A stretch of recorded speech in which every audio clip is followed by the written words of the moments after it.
The continental system. It's a Napoleonic era. So first one is the continental system. It was a part of Napoleon's foreign policy, which intended to create an all-European empire for France, and Napoleon knew that one European power could spoil his dream. It would be British power. Napoleon had tested the might of the British power in his campaign to Egypt, where he had to face three quick defeats in succession at the hands of the British army. The French and British power were quite opposite to each other, wherein while the British power was unbeatable at sea, France was a strong continental power. Napoleon could understand that it was difficult to defeat the British army through direct military confrontation, so he devised this continental system to render England weak indirectly. He knew that the real strength of England was its huge trade and commerce. If this trade and commerce was sacked, England would become weak. Therefore, in 1806, he issued a series of decrees from Berlin, which eventually came to be known as the Berlin Decree, which ordered for blockade of the British island and forbidding all commerce with England. All British goods were ordered to be seized. English also retaliated in form of orders in council, which forbids all trade with French port or ports of our allies. Next year, Napoleon issued another set of decree called the Milan Decree, according to which a ship of any country touch any of the British port would be liable to be seized. The Berlin and Milan Decree became the foundation of the famous continental system of the Napoleon. Impact.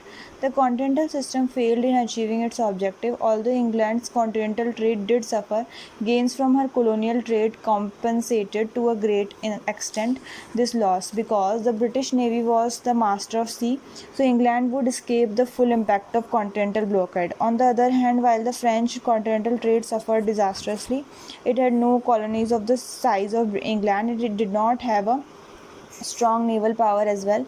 Therefore, France suffered much more than England. Furthermore, because of supplies from colony had to come through British ships, vessels, British blockade on these supplies not just to France but also to French allies created absolute shortage of essential commodities in such countries also, which has been supporting Napoleon. This prices of essential commodities skyrocketed and huge amount of discontentment grew against France.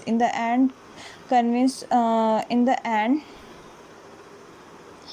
convinced of its failure in yielding the desired result, Napoleon had to lift unilaterally this economic blockade.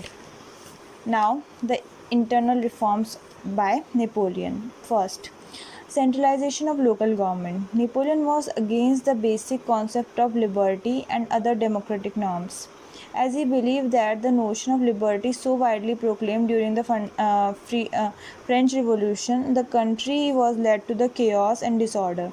To save the country from such chaos and disorder, strong centralized government was necessity of the time. Therefore, he reduced the elected council of the local government to insignificance and placed small administrative departments into the hands of prefects and mayors, all of who would be appointed directly or indirectly by Napoleon. The policy of conciliation. Napoleon was constantly looking for huge public support for everything that he did. So, in order to make every section of people happy, he did away with government offices opening restricted to few sections. Therefore, all the offices were thrown open to all the sections of societies. Third is Concordat.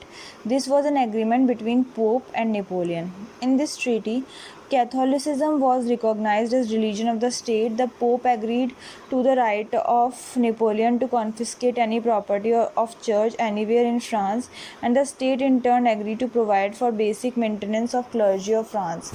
All the bishops in France could be directly appointed by state, and only those bishops would be invested by Pope. State control over appointment of bishops made the Catholic Church on France directly dependent on the state.